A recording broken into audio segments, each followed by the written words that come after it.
भारत गौरव आचार्य श्री पुलक सागर जी गुरुदेव के प्रवचन और लेटेस्ट धार्मिक भजन व कार्यक्रम निशुल्क देखने व सुनने के लिए हमारे YouTube चैनल जीन शरणम मीडिया को आज ही सब्सक्राइब करें और सबसे पहले देखने के लिए बेल आइकन पर क्लिक जरूर करें। बोल दुनिया के रसीले हो गए, अब ये क्यों अंदाज कटीले हो गए। एक गुर्दा बिक गया तो क्या हुआ, हाँ तो लड़की के पीले हो गए। एक समाज है राजस्थान में, नागदा समाज, जैन समाज की एक समाज है। मैं बड़े आदर से उसका नाम लेता हूं। उस समाज में न दहेज लिया जाता है और न दहेज दिया जाता है। अरबपति भी होगा तो लड़की की शादी वैसे ही करेगा जैसे साधारण लोग करते हैं। गरीब भी होगा तो शादी वैसी ही होगी। सामूहिक विवाह का आयोजन किया जाता है। मान्यवर, अबलाओं के साथ खिलवाड़ मत करिए। कन्यादान से बड़ा दुनिया में कोई दहेज नहीं हुआ करता है। कन्या से बड़ा कोई दान नहीं हुआ करता है। मान्यवर, अपने सीने के टुकड़े को किसी अनजान घर में दे देना, ये किसी लड़की के पिता की बस की बात है। हर किसी के बस की बात नहीं हुआ करती है। एक पिता उस लड़की को नाजों से पाल पोस करके बड़ा करता है। कितने अरमान हो गए उस पिता के, जिस लड़की को प्रताड़ित करके मार डाला है। उसने तो सोचा होगा कि मेरी बेटी ऐसे घर में जा रही है कि बाबुल का घर भूल जाएगी, तो ससुर के घर को अपना घर स्वीकार करेगी। मान्यवर, सोचिए, आप कभी कल्पना करिए। मैं कहता हूं, कन्यादान से बड़ा दान दुनिया में कोई दूसरा नहीं हो सकता है। लड़की वाले लड़की देने के बाद भी लड़कों वालों का एहसान मानते हैं। हकीकत में तो एहसान लड़के वालों को मानना चाहिए कि उसने तुम्हारी अपनी बेटी तुम्हारे यहाँ दान में दे दी है। अरे तुम्हारी औकात तो बारात लाने की भी औकात नहीं बची है। आजकल तो लड़की ही बारात लेकर के आ जाती है। विचार करिए, किस बात की छाती चौड़ी करे घूमते हो। सारा पैसा लड़की पक्ष से ले लिया जाता है। झूठी शान शौकत बघारते हुए घूमते हो। आपके जीवन में आप तो एक भिखारी को रोटी नहीं दे सकते हैं। एहसान मानो कि उसने अपनी बेटी तुम्हें दे दी है। और एक बात ध्यान रखना, एक लड़की का बाप अकेली बेटी नहीं देता है। तुम्हारे घर को हजारों हजारों रिश्ते दिया करता है। लड़की के बाप ने गरीब लड़की नहीं दी है। अरे ये लड़की का बाप यदि अपनी लड़की नहीं देता तो लड़की के पिता तुम्हें सास ससुर बनने का सौभाग्य प्राप्त नहीं होता। एक रिश्ते दिए हैं लड़की के पिता ने, एक तुम्हारे घर में वंश का अंश दिया है। ये लड़की के पिता का एहसान है तुम्हारे पास। चाची, मामी, नानी कहलाने का सौभाग्य एक लड़की का पिता देता है, और तुम्हारी औलाद को बाप बनने का सौभाग्य एक लड़की के बाप ने तुम्हें प्रदान किया है। ध्यान रखिए, वरना ऐसे ही घूमते रहते। एक लड़की हजार रिश्ते लेकर के आती है, तुम्हारे घर में लक्ष्मी बनकर आई है। जब शादी होकर बेटी आती है तो आरती उतारते हो और चंद रुपयों की खातिर उसे चिताओं में जला के खाक भी कर दिया करते हो। मान्यवर, बोल दुनिया के रसीले हो गए, अब ये क्यों अंदाज कटीले हो गए। एक गुर्दा बिक गया तो क्या हुआ, हाँ तो लड़की के पीले हो गए। अपने तन का गुर्दा बेच करके लड़की के हाथ पीले करना पड़ते हैं। लड़की के पिताओं से मैं कहूंगा, क्या करोगे ऐसे दामाद का जिसकी नजर तुम्हारी दौलत पर हो। ऐसे नपुंसक और निकम्मे दामादों से तुम्हें क्या मिलेगा। जो अपने सास ससुर की दौलत पर निगाह रखते हैं, मैं कहता हूं ऐसे लड़के, ऐ नौजवानों, तुमसे मेरा आह्वान है, यदि कमा के खिलाने की औकात ना हो तो शादी करने का त्याग कर देना चाहिए। लेकिन सास ससुर की दौलत पर नजर नहीं रखना चाहिए। दूसरे की कमाई हुई दौलत पर नजर रखते हो, लड़की भी लेते हो, दहेज भी लेते हो।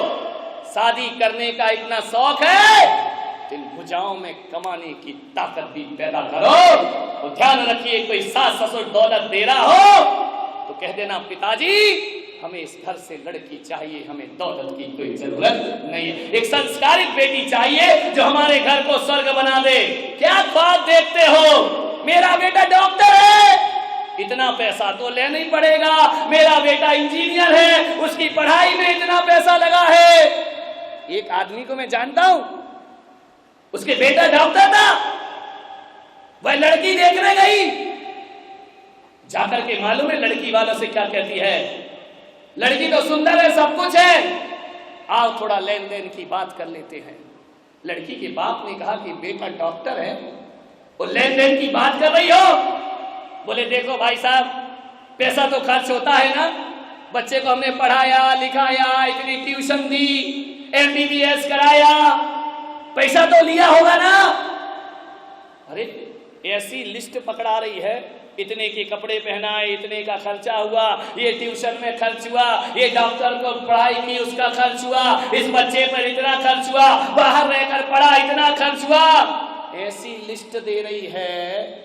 इनका ऐसा लग रहा है कि बच्चा इसकी कोख से पैदा नहीं हुआ, किसी म्यूनिसिपालिटी के कचरे घर से जैसे बच्चे को उठा कर लाई हो। एक माँ कीमत लगा रही है अपने बच्चे की, अपने बच्चे की पढ़ाई की कीमत लगा रही है, वह लिस्ट पकड़ा रही है।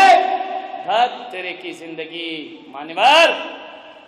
एक कसाई तो जानवर का मांस काट कर बेचता है, जो माँ बाप बेटे का दहेज लेते हैं ना, वो जीते जी अपने बेटे का मांस बेचा करते हैं, अपने बेटे का व्यापार। दूल्हे बिक रहे हैं इस देश में, अपने लड़के को बेच दिया। इतने नखरे हैं तुम्हारे। एक दहेज विरोधी आंदोलन का अध्यक्ष जो बड़ी बड़ी सभाएं करता है, हम समाज में जन जागरण कर रहे हैं, दहेज विरोधी आंदोलन। जब उसके बेटे की शादी होती है, लड़की देखने जाता है, और लड़की वाले जब पूछते हैं कि भाई साहब तो ये रिश्ता पक्का समझूं? नहीं, रिश्ता तो पक्का है, थोड़ा सा क्या है कि ये लड़की पैर फेंक कर चलती है। तो लड़की के बाप ने कहा पैर फेंक कर चलती तो मैं क्या करूं? बोले ऐसा करो भाई साहब, 5 लाख रुपए और ले लेना। अरे दहेज विरोधी आंदोलन! मैंने दुनिया में दहेज के विरोध में जन जागरण, मैं दहेज महेज नहीं लेता हूं। अरे भाई साहब चलता है बात, 5 लाख रुपए आप ले लीजिए पैर। उसने कहा हाँ यार बात तो ये है, पैर यार कौन देखता है? सोचो 5 लाख में लड़की का पैर सही हो गया, तो फिर रिश्ता पक्का समझे। अरे नहीं, बस लड़की थोड़ा सा बात करते समय तिरछा सा देखती है। बोली भाई साहब 5 लाख और प्लस कर लीजिए। अरे आंख मांख कौन देखता है भाई साहब, हम तो दहेज महेज लेते नहीं हैं, कोई बात नहीं है। बोले लड़की थोड़ा बोलने में हकलाती है। बोले 5 लाख और। बोली लग रही है लड़के की, ध्यान रखिए, बिक रहा है लड़का, सौदेबाजी हो रहे हैं। आप विचार तो करिए। देखो भाई साहब, दहेज महेज के तो हम सख्त खिलाफ हैं, लेकिन क्या करें? आप यदि चाहते हो, आपकी बेटी नाजों से पली है। अब आजकल की बेटियां बसों में धक्का तो खाना नहीं चाहती हैं। कौन लंबा लंबा सफर ट्रेन से, हमें कुछ नहीं चाहिए।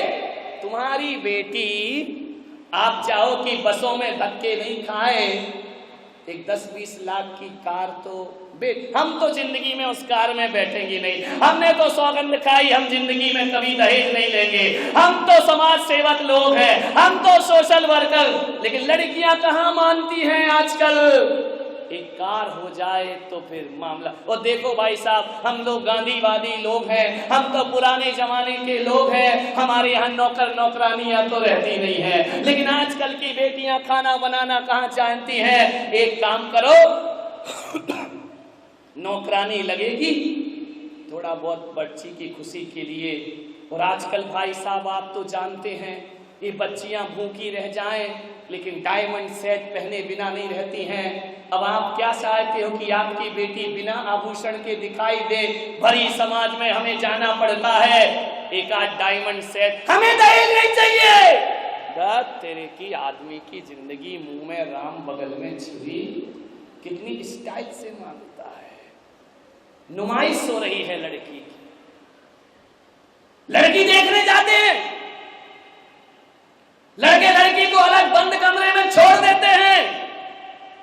कि बेटा आप बात कर लो, हम माँ बाप बाहर बात कर रहे हैं, बाहर नोटों की बात हो रही है, अंदर लड़के लड़की बात हो रहे हैं। तो कैसी झांकी बना रखा है बेटियों को, प्रदर्शनी बना रखा है बेटियों को। लड़के ने पूछा क्यों, तुझे गाना गाना आता है? लड़की ने नीची निगाह करी, बोले नहीं मुझे गाना नहीं आता है। तो बोले एक बात बता, तुझे नाचना आता है? लड़की ने कहा नहीं मुझे नाचना नहीं आता है। पूछे जा रहा। लड़की ने कहा एक प्रश्न मैं पूछ सकती हूँ? लड़के ने बोला पूछो, क्या पूछना है? बोले तुझे ढोलक बजाना आती है? उसने कहा क्या बदतमीजी है ये? बोले आप 1 घंटे से बदतमीजी कर रहे हैं मेरे साथ कि तुझे नाचना आता है कि नहीं, गाना आता है कि नहीं। प्रश्न पे प्रश्न किए जा रहे हैं और मैंने एक प्रश्न कर लिया तो बदतमीजी हो गई। बदतमीजी आपने शुरू की है।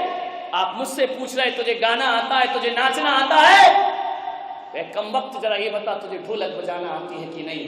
बोले क्या मतलब है? बोले जब मैं नाचूंगी गाऊंगी ढोलक क्या तेरा बाप बजाएगा? मान्यवर लड़कियों को थोड़ा सा तैयार रहना होगा। दहेज के भेड़िए घर में आए, धक्के मार कर भगा दीजिए। लड़की के पिताओं से कहूंगा दहेज के लोभियों को अपने घर में कभी घुसने मत दें।